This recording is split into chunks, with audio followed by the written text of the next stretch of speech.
il y aura match d'appui. Quand on prend le but, il y a la moitié de l'équipe qui s'effondre. C'est la première fois de ma carrière que j'ai eu le souffle coupé. Ça fait mal, c'est très dur à digérer, mais on n'a pas le choix. Mais après, arrivé au vestiaire, et tout le monde disait c'est pas possible, on est bête de prendre un but comme ça et tout. Et il y a Karim Ziani qui s'est levé et qui a dit qu'est-ce qu'on fait, on continue à pleurnicher sur notre sort ou on va les battre au Soudan?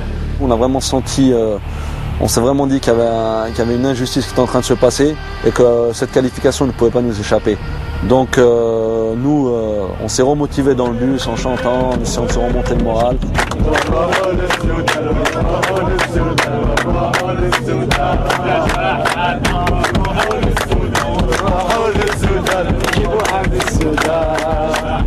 Des chants pacifiques toujours pour rebondir.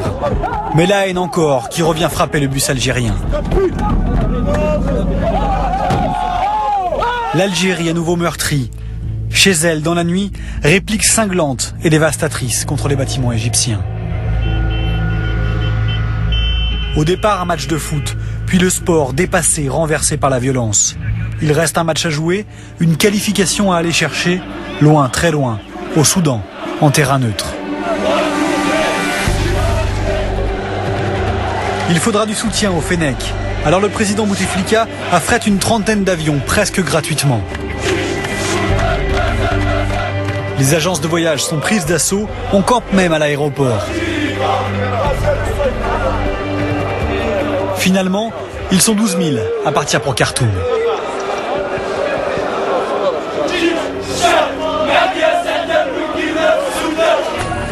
Les images du Caire ont fait le tour du monde. Au Soudan, l'Algérie joue presque à domicile. Quand on met un pied au Soudan et qu'on voit le peuple soudanais avec pas mal d'Algériens nous attendre, ça bascule déjà. Vraiment, tout le monde se sentait libéré comme libéré d'un poids.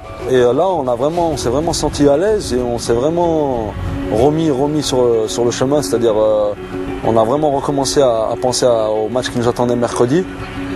Et on savait que dans ce contexte-là, rien ne pouvait nous arriver. Les plaies sont refermées. Le foot a repris sa place. Ouais, ça va mieux. Ça commence à cicatriser. On attend la victoire et on les enlève tout de suite après la victoire. Inch'Allah.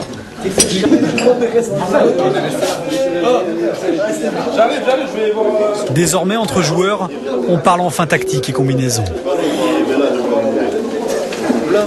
Sinon, c'est pas mieux si on prend le plus petit. C'est quoi le plus petit? Celui qui a la tête, le plus petit. Normalement, on sera au top, Inch'Allah. C'est le match du siècle, là. Faut pas passer à côté, hein. Ah oui, il faut bien rentrer dedans, Inch'Allah.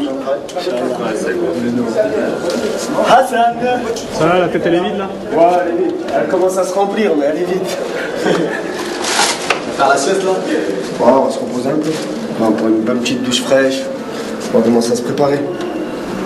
C'est la carte de match.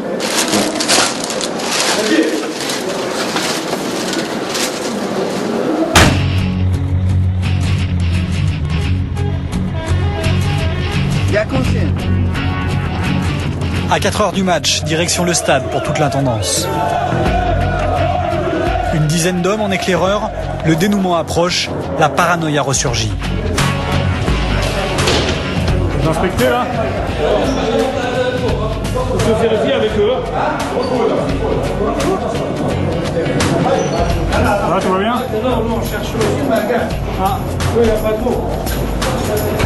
10 éclaireurs en mission, et bien plus que ça. 10 chauffeurs de stade avant l'arrivée des joueurs.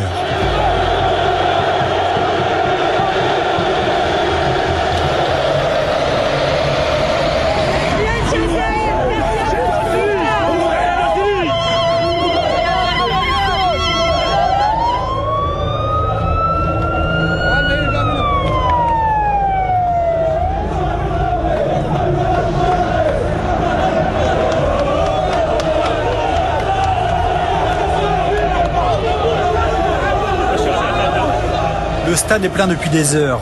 Un stade parfaitement coupé en deux. D'un côté les Algériens, de l'autre ou presque, les Égyptiens. Les deux équipes étaient à l'autre bout du stade et eux sont descendus comme des grandes stars et nous on est sortis par un petit tunnel en fait. Et moi ça m'a énervé. Tension extrême où le moindre détail compte. Vexés, les Fennecs tournent le dos à leur adversaire pendant l'hymne. La dernière bataille peut commencer.